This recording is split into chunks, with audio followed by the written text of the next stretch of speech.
Greetings, folks. Today we're diving into a topic that affects everyone, payday. More specifically, we'll discuss 5 common mistakes people make when they get paid. Now, we all know the exhilaration of payday, that sweet moment when our hard work pays off, quite literally. But how we manage our payday can have a significant impact on our financial health. Today, we're going to shine a spotlight on 5 common payday pitfalls. These are the traps that can turn that payday jubilation into financial frustration faster than you can say direct deposit. We'll discuss everything from the temptation to spend before saving to the often overlooked importance of budgeting. We'll also delve into the impact of those seemingly insignificant small expenses and talk about the importance of investing and maintaining an emergency fund. Stay tuned as we delve into these mistakes and provide practical solutions to avoid them. First up on our list of payday mistakes is spending before saving. Now, this is a trap that is so easy to fall into, especially when that paycheck hits your account and you're feeling flush with cash. But let's paint a picture here, just to drive the point home. Imagine Jack. He's just received his paycheck and he's excited. There are new shoes he's been eyeing, a new video game that's just been released, and he's been craving some fine dining, so he decides to treat himself. He buys the shoes, gets the game, and indulges in a fancy meal. It feels great in the moment, but by the end of the month, he's scraping the bottom of the barrel with no savings to speak of. Sounds familiar? Now, there's nothing wrong with treating yourself, but it's crucial to prioritize.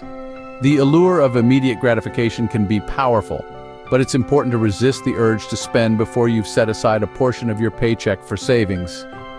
Think about it this way: saving is like paying your future self. It's an investment in your financial security and peace of mind. And the beauty of it is, it doesn't have to be a huge amount. Even just a little bit, consistently saved every month, can add up to a substantial nest egg over time.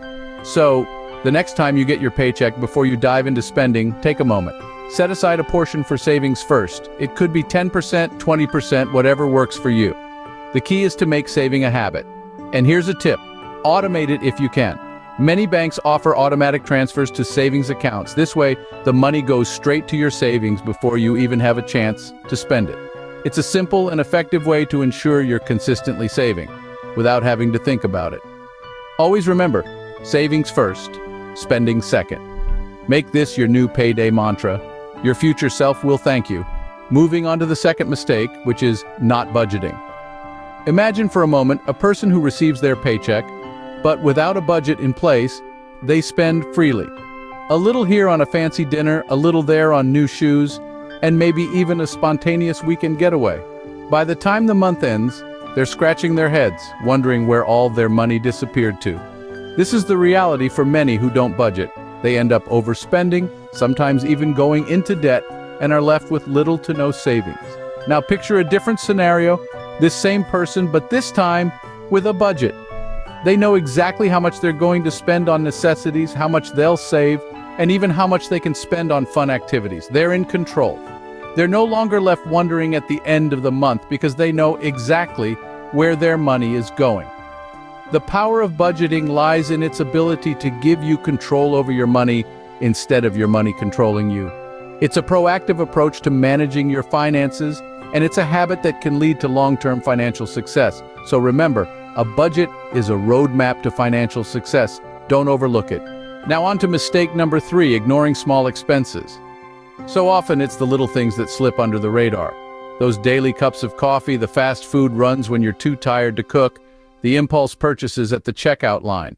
They might seem insignificant in the moment, but over time, they can add up to a significant chunk of your income.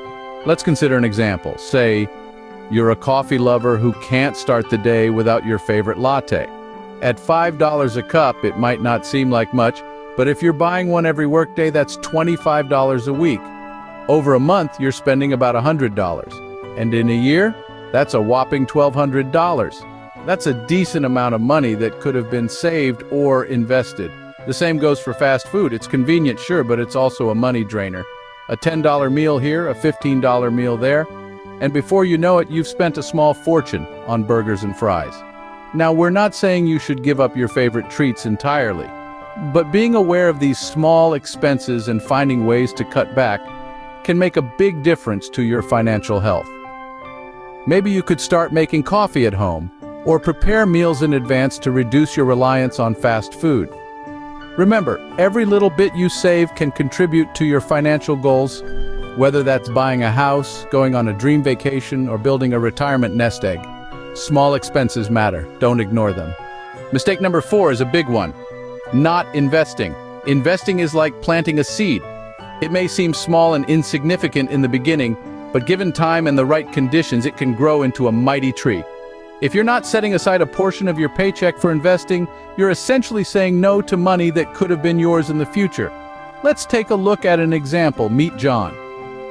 John is a hardworking professional who earns a decent salary, but John doesn't invest. He believes that his salary is enough for his lifestyle. Fast forward 5 years, and John is still in the same financial position. His money hasn't grown, and inflation has even eroded some of its value. On the other hand, meet Jane.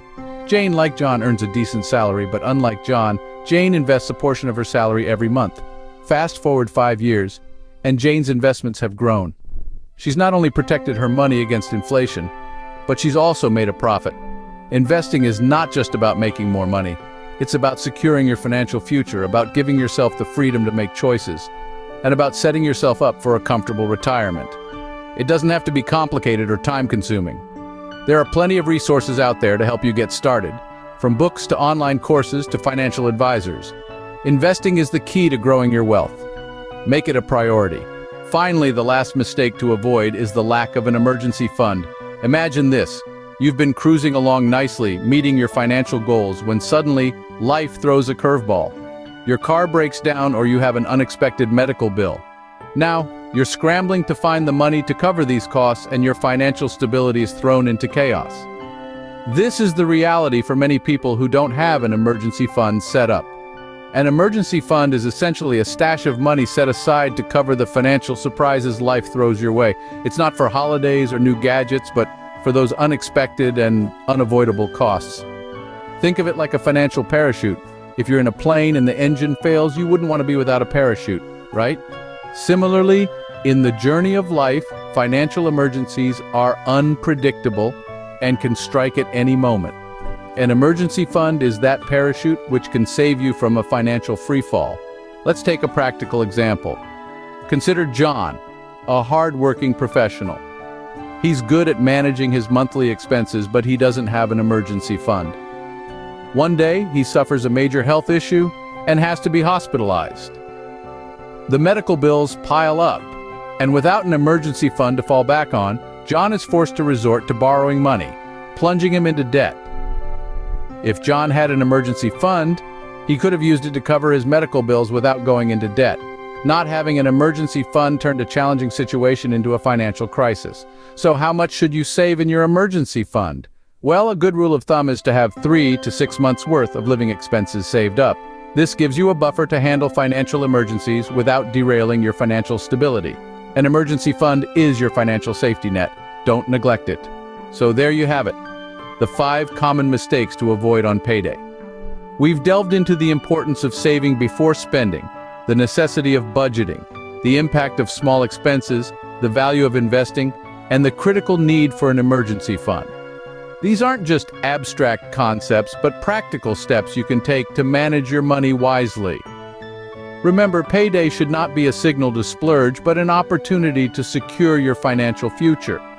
By avoiding these pitfalls, you're not just saving money, but investing in your peace of mind. It's a habit, a mindset that requires discipline, but pays off in the long run. Now it's over to you. Take these tips and make them work for your unique financial situation. It's never too late to start making smarter choices with your money. Are there any other mistakes you've noticed people make on payday?